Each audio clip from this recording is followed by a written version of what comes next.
இன்னைக்கு ஆடி 3வது வெள்ளிக்கிழமை. போன 2 வாரமா அம்மனுக்கு உகந்த வேப்பிலை, மாவிலை இவைகள வச்சு அம்மன வீட்டுக்குள்ள அழைக்கிறதுக்கு சுத்தமான தண்ணீல வாசனை திரவியங்கள் சேர்த்து அலங்காரம் பண்ணி நிலைவாசப்படிக்கு பக்கத்துல வச்சுட்டேன்.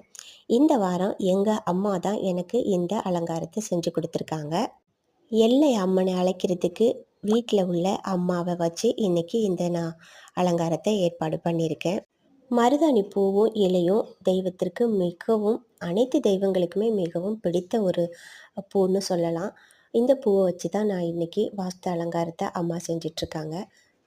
எப்போதுமே இதே போல பூக்களால அழகு பண்ணி நிலைவாசப்படிக்கு பக்கத்துல வைக்கிறது நம்ம வீட்டுக்கு ரொம்ப ரொம்ப நல்லது. வர்றவங்க இந்த பூவ பார்த்துட்டு நம்ம வீட்டுக்கு வரும்போது, திருஷ்டிகள் எல்லாமே இந்த பூக்களோடயே போயிடும் அப்படின்னு சொல்லுவாங்க. பூக்களுக்கு திஷ்டிகளை கிரகிக்கிற சக்தி இருக்கு. ஆகையால தான் இப்படி செஞ்சு வைக்கிறது.